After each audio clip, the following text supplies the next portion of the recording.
শতাংশের হিসেবে যাই 1%-এরও কম, মানে বিএনপির ঘাড়ে এখন জামাত নিঃশ্বাস ফেলছে। বহু আকাঙ্ক্ষিত নির্বাচন আমাদের দরজায় এখন কড়া নাড়ছে।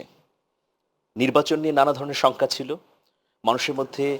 এই আশঙ্কার বিস্তৃতি হতে দেখেছি যে এই অন্তর্বর্তীকালীন সরকার নির্বাচনটি করতে পারবে কিনা, এটা নিয়ে একটা ধোঁয়াশা ছিল। কিন্তু যখন ডক্টর মোহাম্মদ ইউনূস নির্বাচনের কথা বারবার ঘোষণা করেছেন, পরবর্তীতে আমরা দেখলাম নির্বাচন কমিশনের পক্ষ থেকে তাফসিল ঘোষণা হয়েছে, তখন কিছুটা হলেও মানুষের মনের মধ্যে একটা আস্থা তৈরি হয়েছে যে নির্বাচনটি হবে।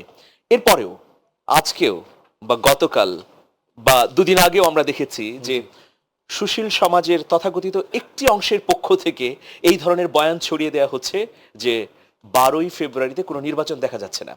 তারা কোন সমীকরণের ভিত্তিতে এই কথা বলছেন সেটা স্পষ্ট না হলেও এই ধরনের বয়ান যে আসলে যারা আমাদের নির্বাচনকে বানচাল করতে চায় তাদের পক্ষেই যাচ্ছে, এটা তো নিশ্চিত করেই বলা যায়। কিন্তু আমি নির্মোহভাবে বলতে চাই, যা অবস্থা বা পরিস্থিতি দেখা যাচ্ছে নির্বাচনটি হবে।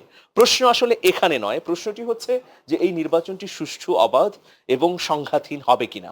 আর এই যে জরিপের কথা বললেন, একটা নির্বাচনের আগে নানামুখী জরিপ হয়, এটা যেমন পশ্চিমা বিশ্বে আমরা দেখি, আমাদের মতো তৃতীয় বিশ্বের এই দেশগুলোতেও এই ধরনের জরিপের প্রবণতা দেখা যায়।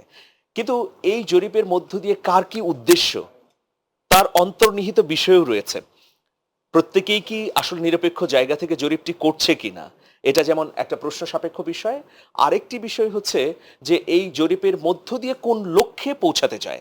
আমি যদি সাদা চোখে দেখি, কাঠের চশমা ছাড়া, তাহলে এটা বলা যায় যে এই সমস্ত জরিপ মানুষের মধ্যে ভোট নিয়ে যে কৌতূহল এবং আগ্রহ, তা আসলে বাড়িয়ে তুলছে, ভোট নিয়ে মানুষের মধ্যে উষ্ণতা তৈরি করছে।